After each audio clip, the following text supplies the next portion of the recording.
The last message she ever sent me was a voice note at 2:47 a.m. that just said, "If I disappear, check the stairs." That was 3 weeks ago. Her name was Claire. We'd been friends since college, the kind who could go months without talking and then pick up exactly where we left off. She had taken a job house-sitting a huge Victorian place in the mountains of North Carolina while the owners spent winter in Spain. Never open the door under the stairs after dark. It's literally just a closet, probably full of old coats. Rich people are weird. The pay was insane, and the house came with one rule: never open the door under the stairs after dark. Claire laughed about it in her first voice note. "It's literally just a closet, probably full of old coats. Rich people are weird."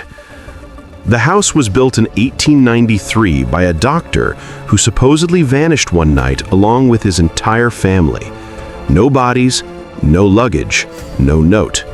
Just 5 coffee cups still warm on the breakfast table. The locals still call it the Hollowell House, and no one who lives nearby will walk past it after sunset. Claire didn't care about ghost stories. She was 29, broke, and needed the money.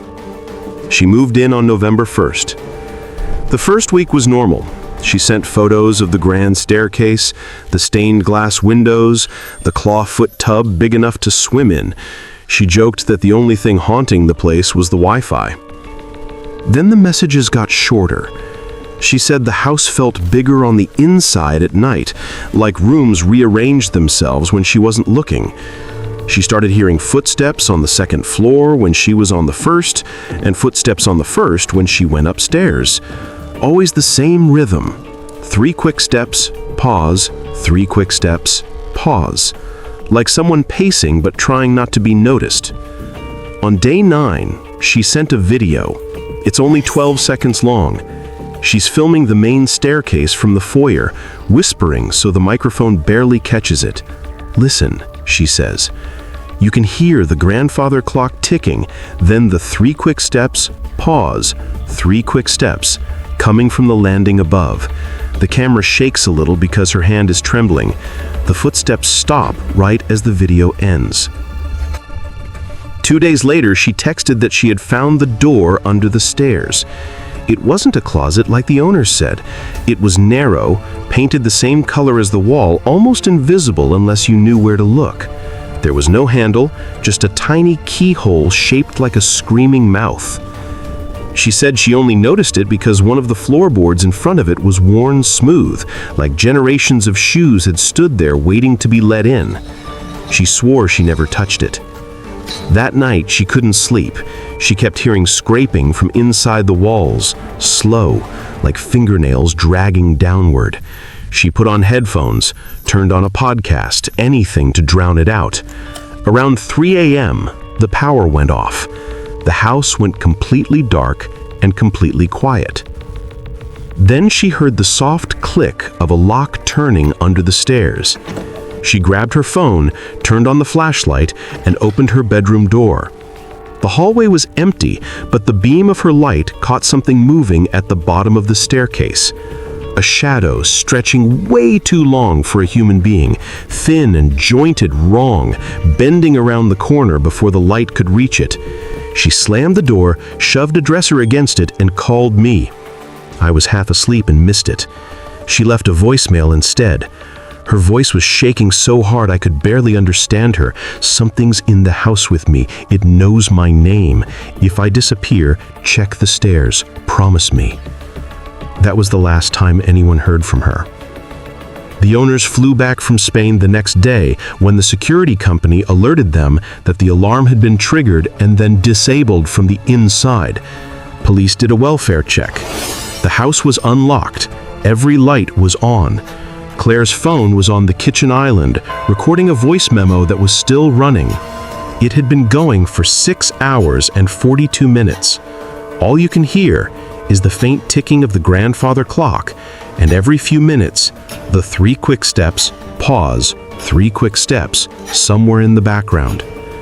Claire was gone. Her car was still in the driveway. Her wallet, keys, shoes, everything exactly where she had left them. The only thing out of place was the door under the stairs. It was standing open for the first time in who knows how many years. Behind it was a staircase spiraling down, hand cut into the stone foundation, narrow enough that your shoulders would scrape the walls. The steps were worn into deep scoops, like thousands of feet had descended over decades.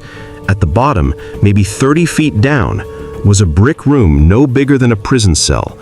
There was an iron ring bolted to the far wall and fresh scratches around it, some still wet with blood. They tested the DNA. It was Claire's. The police searched for days. They brought dogs, thermal cameras, ground-penetrating radar. Nothing. No tunnels, no hidden exits, no trace of her body. The staircase just ends at that brick room, like she walked down and simply stopped existing. I flew out there myself a week later. The owners let me into the house because I told them I was family. I stood in the foyer for a long time staring at that little door under the stairs. It was closed again, painted shut like it had never been opened. I asked if I could listen to the 6-hour recording. They mailed me a copy. I've listened to it more times than I should admit. For the first 5 hours, it's just clock ticks and distant footsteps. Then at the 6-hour mark, something changes. The footsteps stop pacing. They start coming closer. You can actually track them moving through the house, down the hallway, across the foyer, until they're right outside wherever the phone is sitting. There's a long silence. Then the softest whisper, so close it sounds like it's inside the microphone itself. It says my name. I live 3,000 miles away. I've never told anyone where Claire was staying. I never said the address out loud, never typed it, never even knew the street name until the police report. Last night, the power went out in my apartment at 3 a.m. exactly. My phone lit up with a new voice message from Claire's number. The preview just showed one line of text: check the stairs. I don't have a staircase in my apartment. I live on the 12th floor.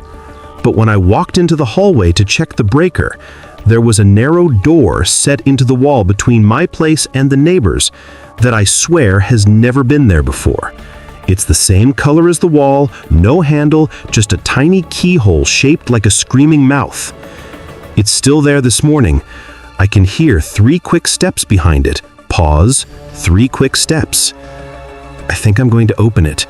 If this is the last thing I ever upload, check the stairs.